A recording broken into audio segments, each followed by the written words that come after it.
Hey guys, so it's wonderful to have bamboo in the yard. It gives us shade, it's nice and cool in summer. Animals love it and the birds love it.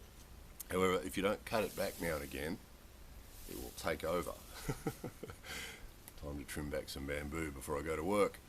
Just a quick video. Some of you would have seen the video earlier in the week about the Suica card, the prepaid Suica card, the debit card that you can use in Japan. And in that video I mentioned two things. One was that we always recommend to people who are visiting Japan that they use cash, just because we've just seen so many examples of people having problems with credit cards and debit cards and all sorts of things, that cash always works. So we always recommend cash because it's the least hassle of all the options.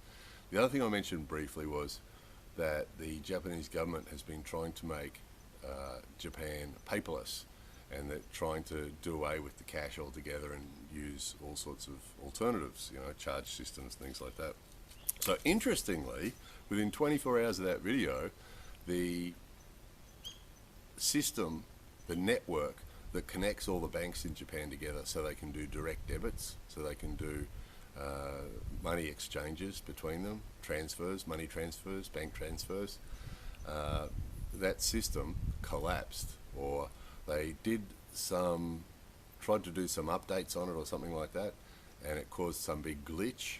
And as a result of that glitch, in a 48-hour period, there were 5 million transactions that failed as a result. So all the things that people use direct debit for, so paying bills and for getting paid and for all sorts of business transactions and all the usual things that we use bank transfers for, in a 48-hour period, 5 million transactions failed.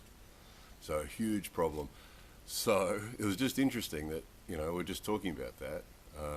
In fairness, that system, since it was established 40 years ago or so, that's the first time that's happened. So in fairness, usually that system's very reliable. We use it quite a bit, and it is very reliable usually. But it sort of illustrated the point, though, that cash doesn't fail. For some of us old school people, we're more comfortable with cash because it never fails. Whereas some of these other options, it did cause some problems, because people were missing out on getting paid and all sorts of problems. So yeah, ironic.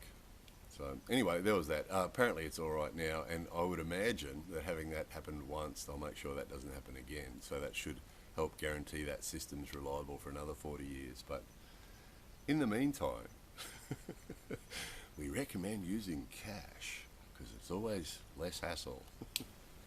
So one step backwards in the drive for the paperless Japan. It's a problem because, as we mentioned in lots of previous videos, cash is king in Japan, and that a lot of people just don't trust the alternatives.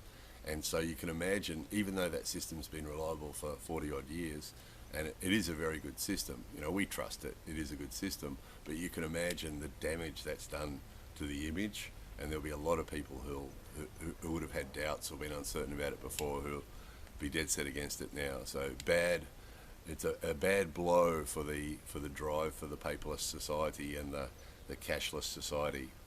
So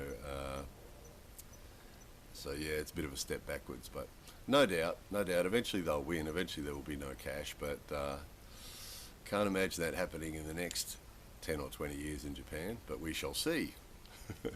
Anyway, that's enough of that. Got to cut some more bamboo. More videos coming soon.